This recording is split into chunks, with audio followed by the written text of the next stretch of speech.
Make that big boss less special. It ain't no game, but they saying welcome to the second level. Second level. Second level gaming. Second level. Hello, Internet, and welcome back, or welcome to Indie. Please add details. Episode 15. My name is William Shatner. Why does that happen to you every time? It's I don't like know. some weird biological reaction. It's just how I do an intro. My name's Keegan, one half Level 2 Gamers, hanging out with Bangers and Mash himself, Tom. How you doing, Tom? I'm alright, how are you? I'm pretty good. It's a slow news week this week in general. Yeah, I think it's that just time of coming year. off the back of a lot of excitement, and then Yeah. of course we have the live stream time of the coming year. up next week, so Yes. that'll be a weird one for news, and then after that it's kind of your end of the year lists. Yeah, then it's next year. Yeah. And then we're like, oh shit, 2018's here. There's a couple games coming out in 2018 I'm excited about. Early 2018. Those of you who don't know, Indie Please Add Details is our weekly dip into the world of indie games and indie developers, where we discuss the news and our excursions throughout the week. Only in indie games though, Tom. Sometimes we bring AAAs in here, like I play in the fuck out of Assassin's Creed right now. Topping it all off with a topic of discussion that you can join. You can listen to us on your favorite podcast services, Google Play, Stitcher, SoundCloud, iTunes, wherever else there is. All them. Or you can see our lovely faces at level2gamers.com, along with our cool studio and some gameplay and other footage behind us. You can continue the discussion off air, but online, if you follow us on Twitter at level2gamersstl or Discord, link in the description. Did it! Nice job. Nailed it. That wasn't too bad, yeah. You guys didn't see the first 12 takes I did. Not really, that's actually the first take. I'm going to adjust my mic though, so sorry if I make some knocking here, because I'm talking to the top of the mic, so I'm scared I'm going to make some air happen. Some air. Well, like when you pop your peas and it just... Escape the shield. And Yeah, just kind of get essentially. in. Gotcha. So detail number one. Let's jump into detail number one. Do it. So, Tom, you know of a game we talked about a little bit a couple weeks ago. Yeah. It's called Skate. Yeah. You familiar with Skate? I am. I used to love skate. You familiar with Skate 1, 2, and 3? Yes. Are you familiar with Session? Yes. Do you know what Session is? We wanted to let the people know what Session is. Session is the last that I heard about it. We heard about it through terminals, but basically, it's a game that was kickstarted to be kind of a sequel in a way to or I guess a spiritual successor to the Skate franchise. It's not Tony Hawk crazy. It's realistic skating, but they've kind of just tried to take a lot of the newer gen tech and really make use of it. So that's as much as I know about it. It looks really cool. Yes. But it's kind of the spiritual successor to Skate. So, Skate, the way they've got a Kickstarter going on, they funded themselves in 4 days. They hit 78,419 as recording. Their goal was 62,711, which is very specific. I think there's a gulf in the skateboard video game industry though right now because Tony Hawk sucked. Well, yeah, I mean the last couple Tony Hawks have been pretty bad, but 5 especially was awful. Yeah, it was a buggy mess. But Tony Hawk has never been the most realistic skateboarding game to begin with. That's why I liked it. But I was never a fan of Skate because skaters that really I was never a fan of Skate Skate because it was too realistic for me. Right. I guess sim skating. Essentially, it's basically like Forza 7 versus Forza Horizon 3. Right. Exactly. Forza Horizon, if you want to pretend like you're invincible and can do... My favorite move ever in a Tony Hawk game is Christ Air, where he takes the board, or Sack Tap. Sack Tap's pretty good too. And he goes out. I think Christ Air is actually a real move though. I think Rune Glifberg pulled him. Supposedly real. I feel like Sack Tap is one you wouldn't do. I think it's one that like BAM made up or something stupid. And then Skate is more of the I think of Skate as more of like a street versus. Skate. I think of Tony Hawk more as vert. I think of Skate more as street. That's fair. That's how I look at it. Yeah. But Session, which is the spiritual successor, as you said, to the Skate series, inspired by the golden era of skateboarding, the early '90s. How can you be the early '90s and early 2000s? At the same time, shouldn't it be like late 90s, early 2000s? I guess. Yeah, maybe they fucked that up. I think they did. We'll give them a pass. Session's primary goal is to make you experience what skateboarding really is, an incredible sport where there are no other goals other than expressing your creativity and achieving success through hard work, perseverance, and a bit of madness for no one else other than yourself. The main purpose of the game is to live in the sport in its entirety. Feel what it is to be a talented street skater. Explore and tame the concrete. Film yourself, your friends, and share your footage on the internet with the worldwide skating community. Session focuses on authenticity of skating, both in the way the game feels and presented to the player. Based on this philosophy, each feature makes the game even more innovative, fun, and respectful to the skating culture. So there's if you head over, the link will be down in the description, but if you head over, there is actually a prototype you can play right now, which is the first, it's like tutorial and then one open area. I watched Jacksepticeye play, which is actually how I found this, was through a stream or a video he did. And his complaint of the controls are a bit wonky. Skate, that's one thing, because Skate used to use the right stick for like a lot of the moves, right? If I remember correctly. I didn't play it, like I said, I didn't really play it that much, but that's why I didn't like it. I'm a button masher. Yeah, I mean, Give me the X for the flip more trick. about nailing It was more the finesse. preciseness of a kickflip, Yes. or whatever. So it's a lot like that. I'm super excited that this is being made. Like you said, there's kind of a hole right now where skating games used to exist, and I think what happened, like anything else, we just had, it's like music games. There's just too many going on at one time, and it's like, okay. I also think it's hard to Innovate? to make. Yeah, well, not necessarily just innovate, because everyone can make, well, not everyone, but any company, if given the task, could make a half decent skating game. Any gaming company. The problem is, how do you make a franchise that's not only addictive but also social? Because skating is quite a social sport. At least, in my opinion, it was always about groups of friends hanging out and doing stuff. So, like, one of my favorite parts of the original skate games was the fact that you could go online and you could play, like, against other people, but have fun doing it, and it was kind of a chill out experience. Whereas a lot of people now, they want to make a sequel to a skating game that just makes it bigger and bashier and like more crazy. Like what like weirder SSX shit Tricky. can we do? Right, and it gets to the point where it's just kind of stupid. So I think if they could focus, instead of doing just like a series of games, just focus on one really good online skate game that has a level of authenticity and realism to it, and I guarantee you'd get the audience, because all the skate kids, when they go home, would play it and hang out with their buddies. Yeah. $50 will give you alpha access and beta access. $60 will give you complimentary Steam key, early access key, or Xbox game preview token. Yeah. Doesn't say it's going to be on PS4. That's what I was trying to see if it's on platforms anywhere. It's Xbox One and PC, it looks like right now. Yeah, right now. We actually put the trailer for this up a while back. Like I said, it was from Terminal, and at that time, I don't think PlayStation was in the roster. Yeah, but I think it's just Xbox One and PC. But I'm excited this is made, because this is, again, this is one of those things where I feel like it should. Did you ever skate? I street luged. I didn't skate. I tried to skate, and I was not very good. Street luge, you mean just lie down on the board? No, I had like a legit like luge board, but yeah. I don't know what a luge board is. So picture, you know what a longboard is? Yeah. Picture a longboard, but it's bigger. It's a little bit longer, and it's got foot pegs at the end. Oh. That you put it on. Do you know what a street luge is? No, dude. So you gotta find this like picture. You just slide down on a skateboard and go. That's how it started. That's how street okay. luging started. But there's actually like legit luges now that you can get. You need to put a picture up so people can see. Oh gosh. Here we go. I'll put some video up. Yeah, look at that. It's madness. It's a real small picture, but all right. That's a street luge. So you did that? Yeah. Fair enough. You go through a lot of shoes when you try to stop, because you put your feet down. And the worst part is if you time it wrong. So when you stop, you got to put both your feet down at the same time, obviously, to stop and go straight. Right. If you do it wrong, your foot will get tucked under the board, and it's just like I've had more people injure themselves stopping themselves than actually like crashing. Wow. But yeah, street luging is a whole lot of fun. I did a little bit of like downhill speed skating too. Like I wasn't a trick guy because it just wasn't coordinated enough, but I could go fast on the skate. You may not know this, Tom, but I have an adrenaline junkie. You have a need for speed. I'm a need for speed. I love anything that goes fast. It's terrifying. I used to actually skate. I used to like I never would race or anything, but I would do like little tricks and stuff, and I wasn't very good at it. Obviously, I think I landed one kickflip in the entirety of my career, but I used to love just sort of jumping off things and ollieing off things. Who's your skateboard Rodney person? Mullen. Rodney Mullen. Yeah, he was the street guy. He was just an incredible thing to watch. I'm a Bucky Lasek fan. I'm a vert guy. Yeah. Bob Bergquist actually just retired this year. Yeah, it makes me real sad. Anyway, that was another one I saw. Side note from skateboarding history of the 90s. Yes. Moving on to detail number 2. Mobile version of PUBG is coming to China. Okay, you're definitely going to have to elaborate on this one. Tencent announces that mobile version of PlayerUnknown's Battlegrounds is coming to China. Okay. That's it. That's the whole thing. It's the whole article. Today, the Chinese publisher Tencent announced that a mobile port of its critically acclaimed Battle Royale game, PlayerUnknown's Battlegrounds, is in the works. There you go.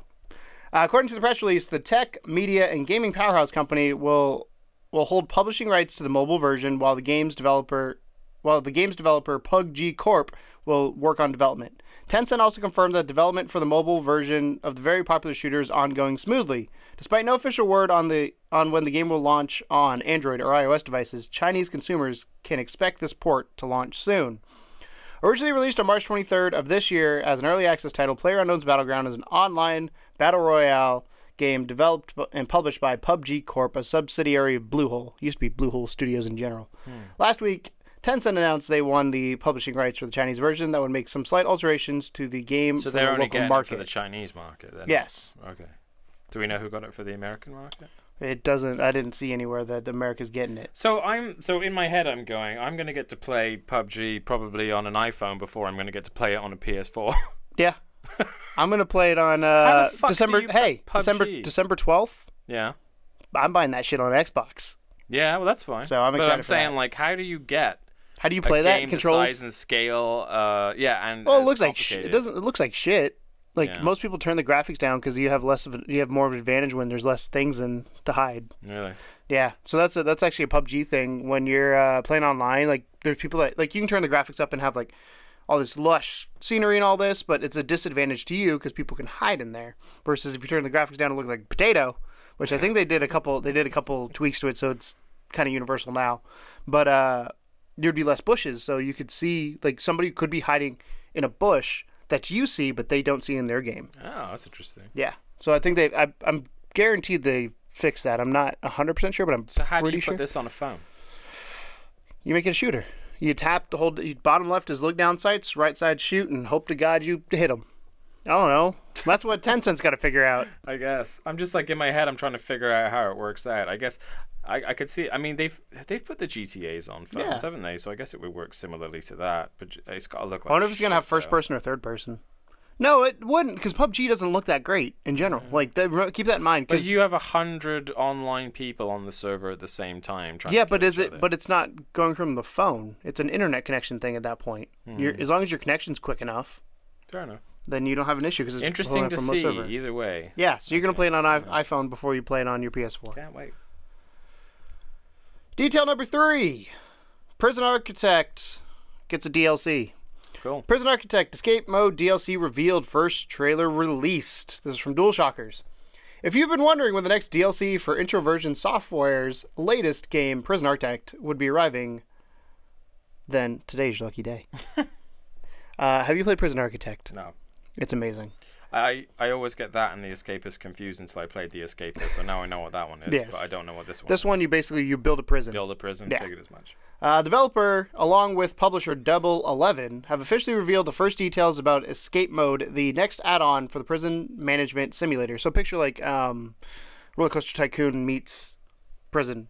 That's the best way to say it. Great explanation. That's what it is. In the expansion, just as the name suggests, players will take on the role of a prisoner. Your goal is simple: escape one of the built by either yourself or someone else. I feel like that's So not it turns English. Prison Architect into the Escapist. Yes. The DLC will add other content, however, details have not been revealed. Escape Mode is set to be available sometime next year on PS4 and Xbox One, since the PC technically already has this content. As the time of writing this, a more specific release date or price has yet to be announced. Back in June, the game's last DLC was revealed and released, which was titled Psych Ward. In it, players were given the ability to control brand new content like insane inmates, staff, and room types. The expansion sets players back only $3.99. Prison Architect was originally released on PC on October 6, 2015, and later came to consoles, including PS4 and Xbox One, on June 28, 2016. I remember it did quite well as well. There was at least one person I talked to that said they were addicted to it. I remember that. I forget who. Yeah, it was. this is a game I feel like I've looked many times to pick it up, but I know once I pick it up, I'm never going to put it down. Right. It's like City Skylines when I first got it. I was like, oh, fuck. Yeah. You love these types. I love those. Those are my type of games. I played, the Tycoon series, obviously. Like Roller Coaster Tycoon is the most popular one. How many different Tycoon games do you think I have played in my life? I don't know. There's Roller Coaster Tycoon 1, 2, 3, including the expansions. There is Mall Tycoon, Zoo Tycoon. There is Moon Tycoon. There is Cruise Ship Tycoon. Yeah, Moon Tycoon was probably the hardest one. Because you had to build powered. You're building on the moon. You had to build powered cells and all this kind of stuff. That was like Is there a Typhoon Tycoon? no. And Hotel Tycoon. Mall was probably my favorite. I love the Mall Tycoon because there's so many variables to... That's a lie. Roller Coaster is my favorite. But outside of Roller Coaster, because I feel like it's its own thing, Mall Tycoon of the spin-offs was my favorite because there's so many variables to it. Oh, and Airport Tycoon. That one was good, too. I think the only type of those games I ever played was Theme Park. Remember that? No, because I played the real version, Tom. Theme Park was out before that shit. It was this is a classic old game, but essentially it was the same deal where you would make yourself a theme park, and then the nice thing that I liked about it, but I also learned about some business that day, is that you could make the fries extra salty so people would buy more drinks. Yeah, did you not know that? No, I didn't know Really? that. I learned that. Did from you ever playing play Theme the Park. game? Do you ever speaking of management games? Do you ever play the game Lemonade Stand? No. So there's a Flash game back in the day. It was on board.com. I'm sure it's probably still there, or it's on the internet somewhere.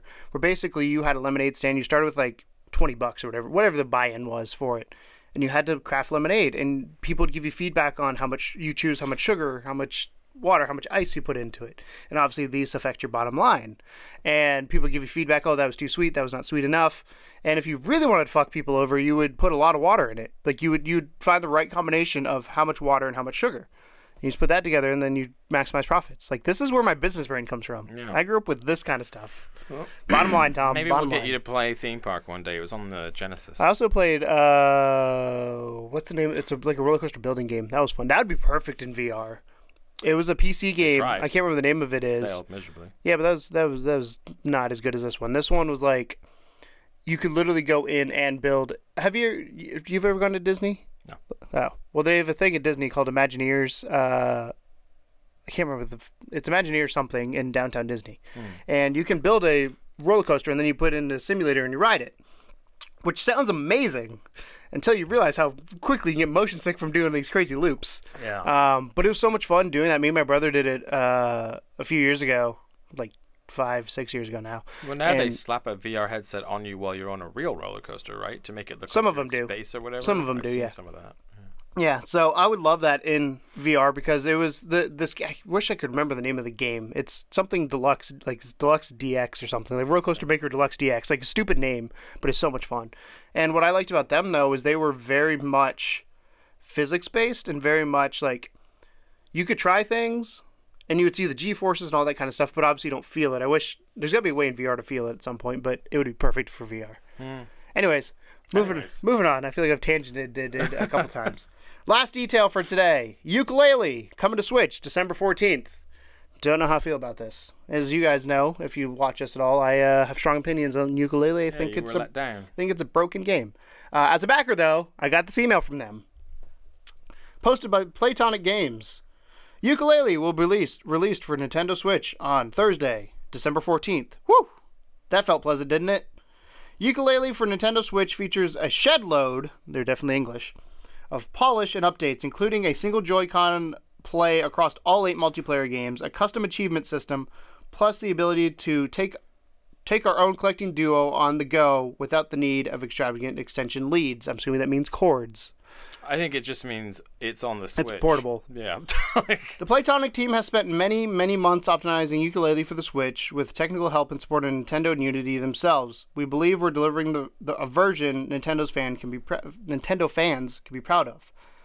Players can expect a quality experience both on and away from the television, and on top of that, Switch players will benefit from a huge list of updates we've added since launch, such as a brand new camera mode, control improvements, menu options, music, and a lot more. Thanks again for your continued support and patience. We hope you agree Ukulele on the Switch is worth the wait.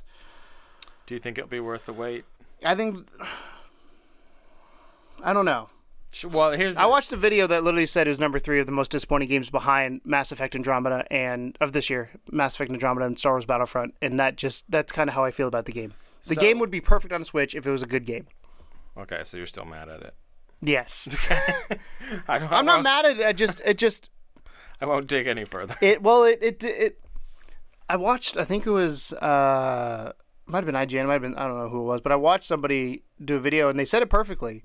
Ukulele brought some good things back, the nostalgia feeling, all that kind of stuff, and some good things. But they also brought the bad with it. Yeah. Like fixed the bad because we've learned since 1997 what to do with a camera. So, yeah. I don't know. Solid point. Yeah. If it was a good game, then the Switch is the place to play it. The camera still. You know, the big problem with this as well, though, is that it's going to be it's going to have the Nintendo tax on it. So it's still going to be like a really expensive game. They're not going to release it at any kind of reduced price. Because didn't it reduce price halfway through its life? It's still full. It's still 40. Was it 40? Mm-hmm. Yeah, I thought it went at 20 for a while. It was on sale. But yeah, you know, that's going to be 40, if not more, because sometimes Nintendo charge more than regular retailers. They do the $10 yeah Nintendo tax. So LA Noire is $50. You got to pay more for a game that has already been proven to not be the success that everyone was hoping for, and has been out now for a very long time. Now we know that a lot of indie developers are actually, you know, putting their stuff on the Switch, and I'm curious to see if this follows the pattern of games that go on, or indie games that hit the Switch. I know there's people who are waiting, but the reviews coming in is going to be the part that's deciding factor on these. Yeah, because everyone wants to play this type of game on a Nintendo. That's why most people. I really want, like, as much as mad as I am at this game right now, the bones are there to be a good game. And if they come in and make Ukulele 2 or Ukulele 2-y, Ukituki, they have the ability to do a good game, and they just need to go in and fix it. And if they did that, this game would be a huge success for I mean, look at the fucking Kickstarter. That just proves that there's a want for it. Yeah. The only game I think that has hit that want so far, and it's a PS4 exclusive, is Ratchet & Clank. Like, there's not been another 3D platformer. A Hat in Time is going to be close. No, Hat in Time.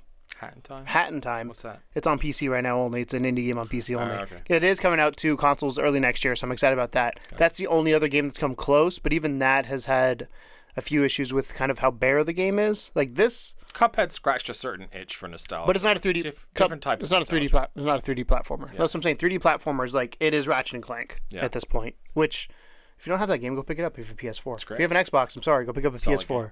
Yes. Moving on to.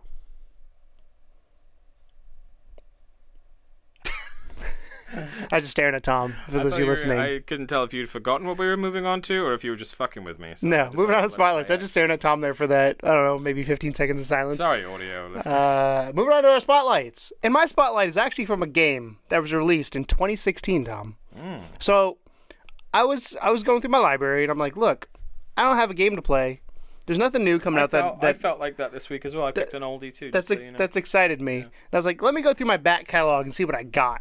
And I went through my back catalog. I said the Bat catalog. Yeah, I went to the back catalog. I went to the Bat cave and opened my back catalog. I went to the back catalog to see what I got. And I pulled out Spy Chameleon. Best part about this game? $5. Well, you already owned it at that point, so $5. It doesn't matter a whole lot. But yeah. No, but it's $5. Good price. Yes. And I think I got it on sale for probably like $1.50. Gotcha. To be honest. It's one of those. But this is the Spy Chameleon, like, blurb here. Don't let the cartoon visuals fool you. Being an RGB agent requires some good skills. Spy Chameleon RGB Agent is an arcade puzzle game where the player needs to avoid being spotted. Let's try that again. Spy Chameleon RGB Agent is an arcade puzzle game where the player needs to avoid being spotted thanks to color-changing mechanisms of the main character. Is RGB for red, green, blue? Red, green, blue. Okay. Across 5 crazy story missions and 75 levels, the player will discover different enemies and mechanics in order to complete super secret missions only achievable by an RGB agent. Taking pics of a celebrity or her lover at her bedroom or getting the secret formula of a famous drink company are only some examples. I've not taken a picture of a lover yet. I'm kind of interested now. Observe the moves of your enemies, choose the right path, start running to the next safe spot. The length of levels make this game perfect to spend a few minutes completing some levels or hours finishing missions and getting all the challenges, speedrunning through the game and getting all the achievements. Game features change color to blend in the environment, 75 levels, difficulty increases as you learn the mechanics, 3 challenges in each level, pick up collectibles and beat time, 5 different enemies, each one with different mechanics, a mix of good reflexes, timing and strategy, level design, and time to be enjoyable by speed. New Steam features, you buy it on Steam, trading cards, leaderboards, Steam achievements, and cloud saves. Cool. So this game is very generic looking. Okay. It definitely is just like you put a chameleon skin on a collect puzzle game. Like it's I want to say a 2D puzzle game, but it's a 3D. It's a 2D perspective on a 3D character. If that makes sense. Like you know the guy is 2.5D. But it's not like isometric though. Okay. Doesn't It's got some depth. Okay. It's got some Z space, as we say. Okay. But no, I was really surprised because like I literally was going through my catalog and I the way I pick games sometimes is I go through and like let me play for like 20 minutes, see what I think.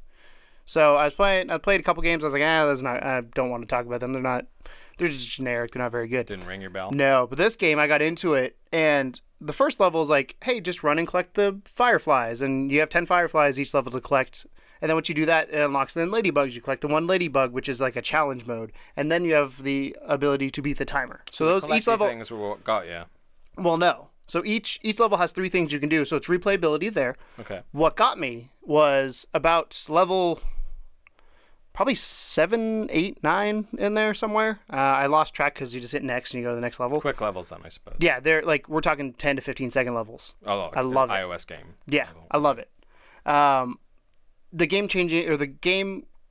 changing mechanic is the changing of your color of the character. So you're a chameleon. Right. Chameleons are known to change to match their environments. True. So you have these little robot-looking dudes that have vision cones in front of them, and they can spot you, which is what a vision cone does.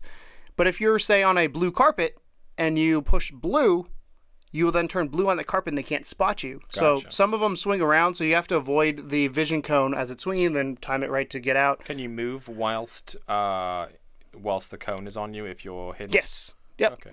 And then later on they have cameras, so you have a timer to like get from a checkpoint to checkpoint. Like what, as dumb as this was, the part where I was like, okay, this game thought of a lot of things. Is there's paint buckets that you knock over that you can then stand in. Right. The thing that took me a second to realize what was happening until later on. Do you know what colors the buttons are on the PlayStation controller, Tom? They would be. What's X? X is like a pinky purple color. No, X is blue. Oh, sorry, I was thinking about square. Yeah. God. X is blue. X is blue. Square. Square is pinky purple. Triangle is green, and circle is red. Have you ever thought about that before? What colors they are? No. So this game uses the colors to match the color of the game. Okay. So if you need to turn blue, it's X. If you need to turn green, it's triangle. If you need to turn red, it's circle. If you need to turn, I don't know what they use. It's not. It's like a pink, but I don't know what it actually is. It's more like a beige in the game. You push square. Interesting. And I love that because halfway through the game, I was thinking like, again, I've never correlated. I correlate to symbols, not to colors on the controller. And that's like, oh, like it just clicked at one point. Like, oh yeah, X is blue. That's why I need it, because there's a few times there where I'd be going through and I'd click the wrong. I'd just push X. I just had a habit, and I needed to be green, which was triangle, and I was like, that's not right. So it was so kind you of. thought there was a button to just like change color as opposed. Well, to it shows you the beginning. It shows you all the buttons, and I assumed like it was a cycle that would just cycle through. Gotcha. And once I figured out that button correlates to that color, I was like, oh my god, that is again so simple but so smart. A smart way of using it. I mean, you're colorblind as well, though. So how does that work for?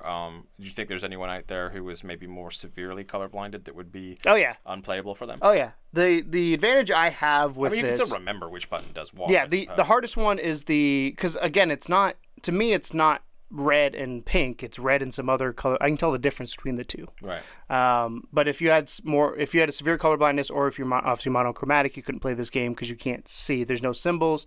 I didn't see colorblind mode anywhere in the settings, which doesn't surprise me for a $5 game.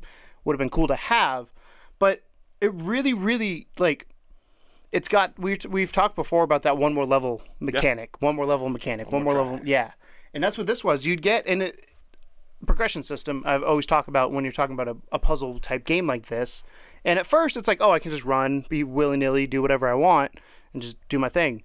Eventually you're like, okay, I got here, I've got to stand on this checkpoint and figure out what the pattern is and then move accordingly to the next point. Where's my next save point? Where's the cameras at? Where's the robots? How do they move? Are they quicker? Are they slower? Do they turn around? And again, it's such a simple concept, but this game has did it really well between the color changes and then the environmental kind of things you can do to change colors. So again, carpet. So there's one section I remember in particular where there's 2 rugs that were basically overlapped with each other. One was blue and then it went to green. So you got to be quick while you're running because there's lights searching for you, and you have maybe half a second to second to switch between the colors before you get spotted again. So you have to like, okay, go, got it, stay. And then wait for it to do it, saying, okay, what's the pattern here? Go. But with that being said, you then also have the challenge mode, which is beat the level in a certain amount of time. So I've not gone back and done that yet. I've done a couple of the other challenges with the collect the fireflies. I do every level, and then you have to collect all the fireflies to unlock the ladybugs, and then the challenge mode for the timer is always there. But I kind of want to go back and play like I'm on World 2 right now. Go back to World 1 and say, okay, challenge mode. How hard is it for me to beat this level in 8.5 seconds? And then obviously as you go along, it gets more and more complicated. It becomes harder and harder. They give you more and more time. There's definitely some longevity in there then. If you're the type that replays levels over and over on like iOS-based games. Yeah, it was. I don't know how to explain why it was so much fun. I am interested because I'm looking here at some of the screenshots on their website. They use an Xbox controller. So I wonder then if green is A, blue is X. Do they change it up? The same. Yellow and red. Don't know. I wonder if that's what it is. I don't know either. But yeah, I thoroughly enjoyed this game. Like I said, it's $5. It's on every platform: Steam, PC. It's not on Switch. Even the Wii U. It's on Wii U. That's how long ago it's from. But I really really enjoyed it, and it did a good job of being simple. It's one of those games you're gonna pick up and, like they said, play for 20 minutes or spend like I did. I ended up recording like 20 minutes, but I ended up playing for like an hour. I was like, ooh, this is fun. So Spy Chameleon, cool. RGB Agent, came out 2016. Still a good game to pick up, and it's $5. That's a $5 bill, Tom. There you go. So if you're looking for something cheap and cheerful, then that's the one. And you said it's 2016, so it's from 2016. Might even be cheaper if you're looking in the right place. There's sales that have gone on with it. I guarantee I probably got it for free, or I got it for sale. Cool. Because it's not. I literally went in and was like, "What is this game?"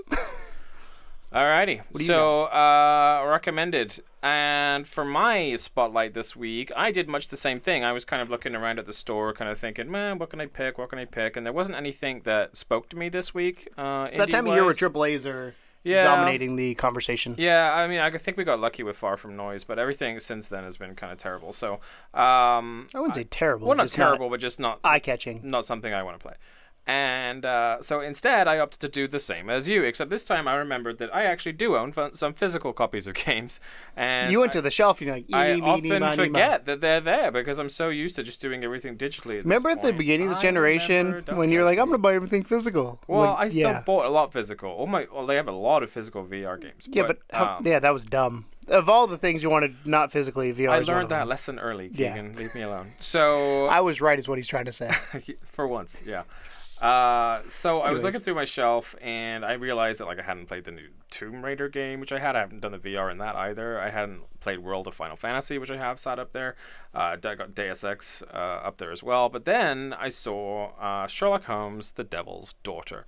And as you know, I'm a big Sherlock Holmes fan in all media, mostly. The books, from the TV shows to the movies to, of course, the games. And the game that came before was one that you played with me, and even you said that you were really impressed with the game itself and kind of how addictive it seemed.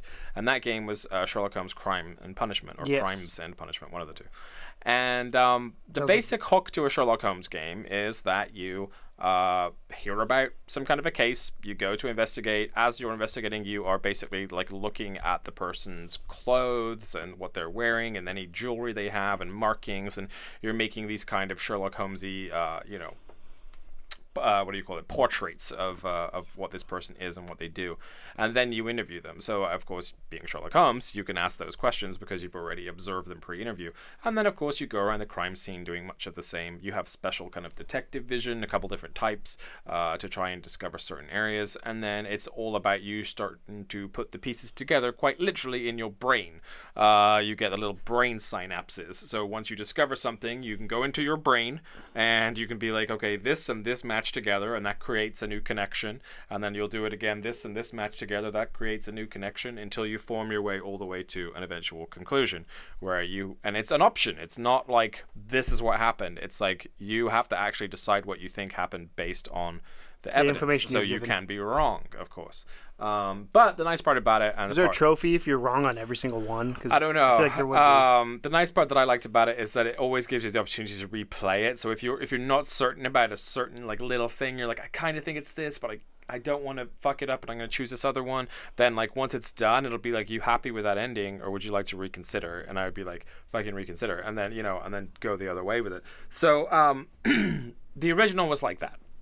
This game is almost exactly the same in terms of how you conduct yourself. So it's all about interviews, observing things. You still have your little house on Baker Street where you have Toby the sniffer dog who can sniff things out for you.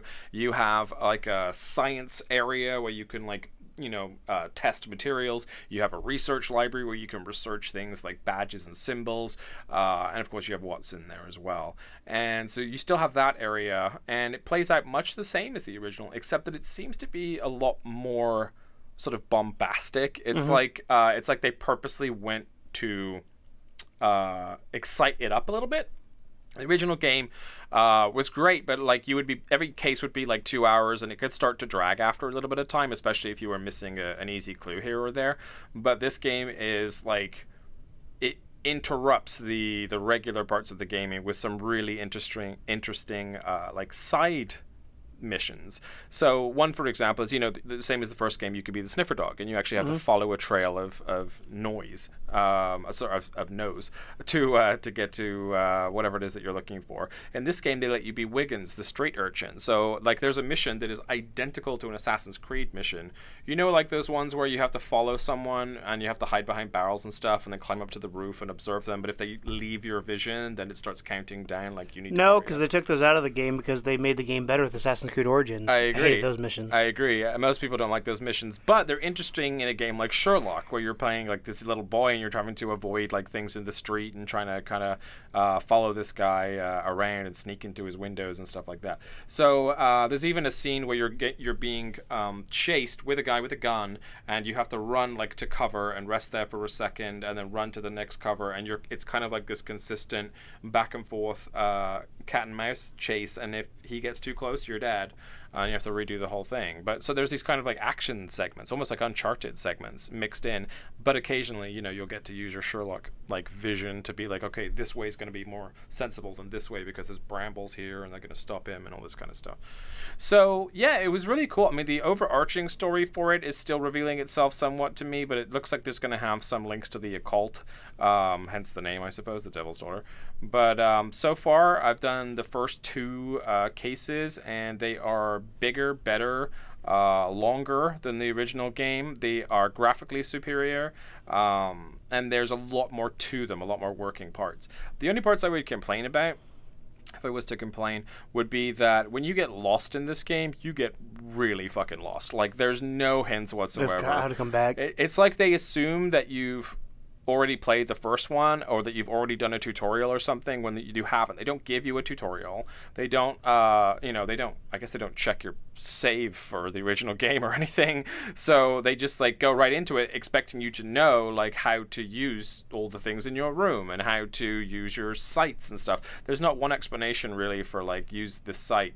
It's kind of weird. Like they leave so much at random. So there's a lot of times when you could be missing like the tiniest, smallest thing. You got to find it, but they won't even tell you like which location to look at. So it's like the entire world map.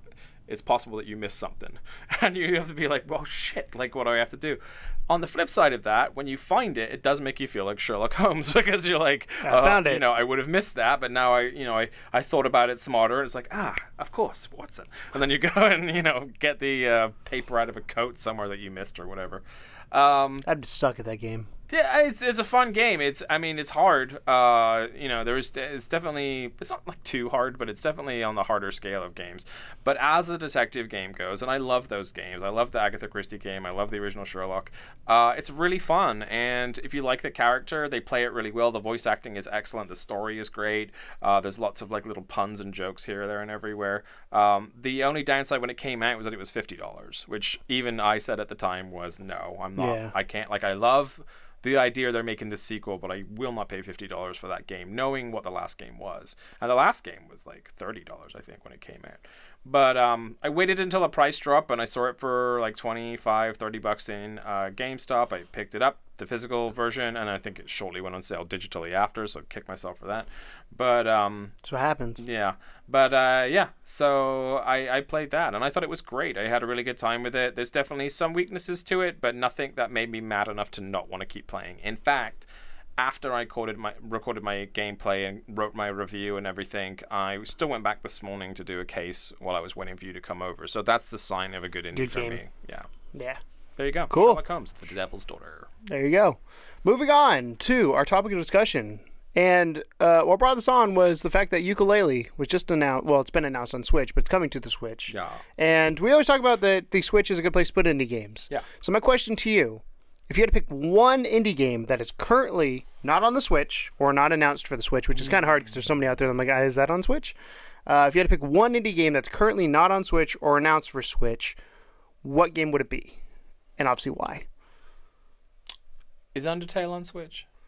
I'm pretty sure it is. I can double check. If Undertale's on there, then I'll think of something else. But Undertale is perfect Switch territory for me. It's just kind of, little bites. Oh, it's coming to it. I don't know if it's actually out yet. Interesting. Yeah, I don't know.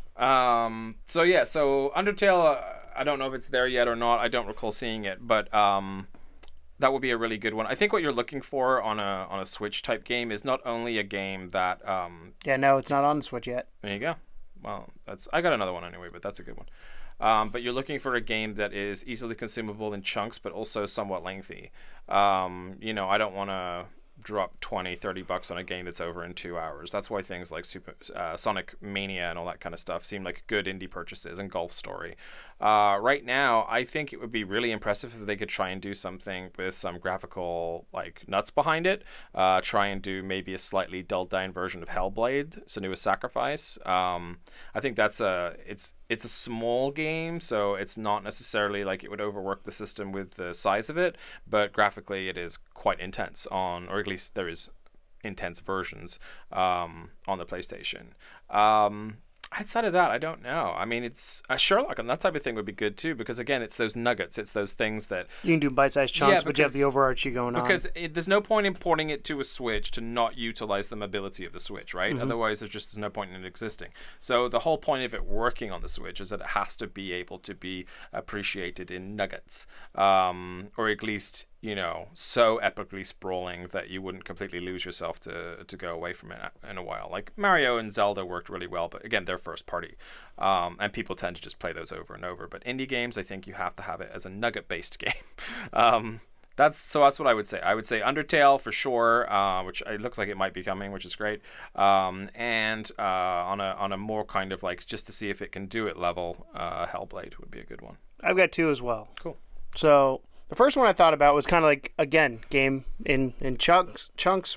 What would be good if I could play for say 20 minutes? Would I be satisfied with that 20 minutes and move on? And it's kind of a bit of a struggle of it, because I recently went back and started playing this game, and they've updated the shit out of the game since last time I played it. And it is Stranded Deep. There's so much going on in that game now that it was holy crap. We're talking full base building. We're talking I could see myself jumping into that game and spending 20 minutes building up my base, or spending 20 minutes just farming or something like that. It reminds me of the mobile grind, essentially, the mobile game grind of okay, I gotta go in and get my stuff, so then when I go do the big thing, I'll be ready to go. Right. And that's kind of how I look at that game. The part that would suck though is if obviously you're in a set part where you want to travel, because traveling in that game is super slow across the ocean. Yeah. But Stranded Deep I think would be cool for two reasons.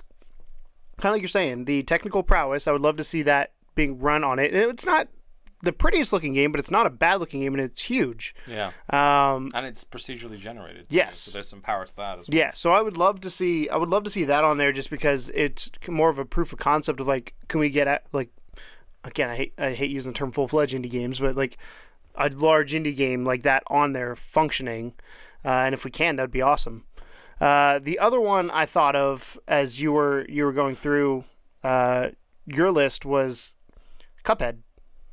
Cuphead is perfect for a Switch. Yeah, it's got the art style, it's got the level base, it's got the progression system. It's obviously Microsoft's going to hold that near and dear, and you're not going to get Cuphead on a Switch unless Nintendo shows out a shit ton of money. I don't think they have enough, to be honest with you. Cuphead's pretty much one of the only things keeping Xbox afloat right now. Yeah. So Cuphead to me was the no-brainer. It was oh yeah, that, because it reminds me a lot of the Donkey Kong Country philosophy, or the Mario philosophy of you can play the level, you can play one level, 2 levels, be done, or you can go in and play a whole world and be done with it. So Cuphead would be the one. Choice. Again, it's the visuals on that one, it's the the progression system on that. But I would love to see both a giant open world style game like they have on Skyrim, but Stranded Deep, because I like that game, and the updates they've done to that game is like, if I showed you what Stranded Deep looked like now compared to when we played it, even when we played with Jordan on the 1 year anniversary, like, it looks vastly different. Yeah. And it's like, oh But my the problem God. with that is that a big element of that game is online, right? Stranded Deep's, no, single player. Oh, so you don't have to 100% go single online. player. Interesting. It's 100% So single that would player. work pretty good then. They've talked about bringing it online, but they haven't done it yet because they'd be scared, because the procedurally generated world would be harder. I thought it was online. No, it's 100% single player. Cool. So those are my two games. I would love to bring Sweet. Cuphead, and I'd love to bring Stranded Deep. Just, again, two different reasons, or multiple different reasons, but Cuphead is the one that I'm like, that would be perfect on a Switch. Nintendo's not going to do that, though. I feel like Undertale's made for Switch, so that's really good. And, yeah, that's another good one. It's, you know, because it's got that charm, it's got that era's charm to it, and it's very. It's because it's an RPG. It's because it's an 8-bit RPG. You think of Nintendo. Sure. And Hellblade would be something else. I don't think physically they could pull it off at the level that it's at now, but I think they could make perhaps some alterations to it and at least get a working good version. Yeah. Cool. What do you guys think? What game would you guys want to see come to the Switch that is not currently either out and or announced? I think Sonic Mania is probably the other one that I was super excited about when it was announced. Like that to me is a perfect one. But I'd love to know what you guys think. What's your choice for that? This is, or has been, Indie Please Add Details, episode 15. We jumped in the world of indie games and indie developers. We talked about the news and our excursions throughout the week. We talked about a topic of conversation. You can watch us on love2gamers.com, see our lovely faces, the studio behind us, stuff on the TV, all that fun stuff. Or if you're listening to us on podcast services, iTunes, Google Play, Stitcher, SoundCloud, thank you. Yeah. Leave a rating if you can on there. We'd love to talk to you. It's harder to talk to the audio people unless you follow us on Twitter or something like that. But don't forget that or even Discord. If you're not able to enjoy the lush visuals that are behind us during our YouTube segments, that if you are on audio, we do include all of the links of what we talk about in the description. So you can read for yourself. So yeah, so you can, when I'm fumbling through my reading, you can read what I read. Yeah. So, but thank you guys so much for watching Indie Please Add Details episode 15. We will be back next week with another episode of Indie Please Add Details. Be a weird one, though. Episode 16 will be live. Yep. So the way we're planning right now is we're hoping to go live around 1 on Tuesday. So it won't be 5th. at its normal time, although it will be. We will put a copy up, but you can also watch it live. Actually live if you want to. At the 5th, I was shooting for about 1 p.m. That'll be up in the air. We'll send a tweet out when that happens. Do you have any idea how much of a shit show that's It's going to be awesome. It's going to be so much fun. And then we're also going to record our other podcast. We're going to hang out. And then 24-hour charity live. We're stopping going to do every podcast we do Yes. back to back and chop them up for you to watch them normally. And we'll be there for you Charity to live stream. interact with us if you want to. Yeah. And then follow that up with a big ass charity live stream for Live stream!